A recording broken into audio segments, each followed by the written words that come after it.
Et pour aller plus loin, accueillons le professeur François Chollet, chef du service neurologie à l'hôpital Purpan et président de la FHF Occitanie, la Fédération hospitalière de France. Avant de parler des propositions, ce qu'on vient de voir dans le reportage, c'est la dure réalité que vous connaissez au quotidien. Oui, je crois que c'est une réalité. Elle est bien expliquée dans votre reportage. Mais je crois que plus que opposer la médecine libérale et la médecine publique, la question, c'est la question de la simplification du système. Les établissements manquent de souplesse dans leur fonctionnement.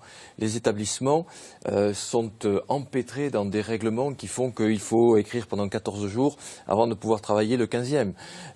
Ceci s'est empilé au fil du temps et fait que nous sommes dans des structures qui sont des structures extrêmement lourdes et difficiles à piloter et qui manquent réellement de souplesse. Alors ça fait donc partie des propositions que vous faites aux candidats à la présidentielle. 50 propositions au total. On ne va pas pouvoir toutes les détailler ici. Quels autres points essentiels à retenir parmi ces propositions ?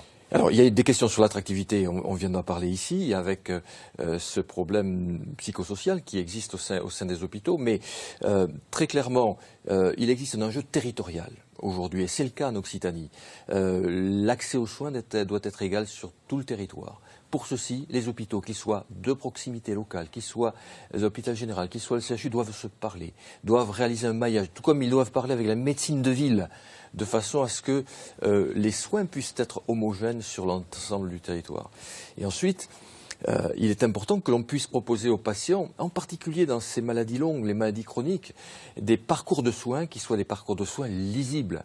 On voit très fréquemment des patients qui ont 6 ou 7 rendez-vous par an avec des spécialistes différents dans différents coins de la région. Je crois qu'il faut rendre ces parcours lisibles, homogènes et accessibles aux patients. Tout ce système, il faut entièrement le revoir ou simplement l'adapter? Est-ce qu'il est réellement à bout de souffle? Est-ce qu'il menace de s'effondrer demain?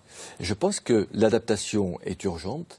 Je pense que la simplification des procédures est urgente. Je pense que la territorialisation, c'est-à-dire la prise en compte de l'ensemble du territoire, qui peut paraître paradoxal, est une réalité d'aujourd'hui et c'est une perspective dans laquelle il faut s'engouffrer. Les parcours de soins également, les patients l'attendent. Et puis enfin, l'hôpital public manque d'attractivité maintenant pour ses praticiens, pour ses personnels, et il faut travailler là-dessus. Pour terminer, rapidement, une question centrale, celle de l'argent. Faut-il investir ou économiser dans l'hôpital? Il faut continuer d'investir. Il faut que les hôpitaux gardent la modernité qui est la leur, mais il faut que le contrôle financier, et ils ont fait tous un effort considérable de maîtrise des coûts au cours des dernières années, se poursuivent. François Chollet de la Fédération hospitalière de France, merci beaucoup d'être venu répondre à nos questions ce soir.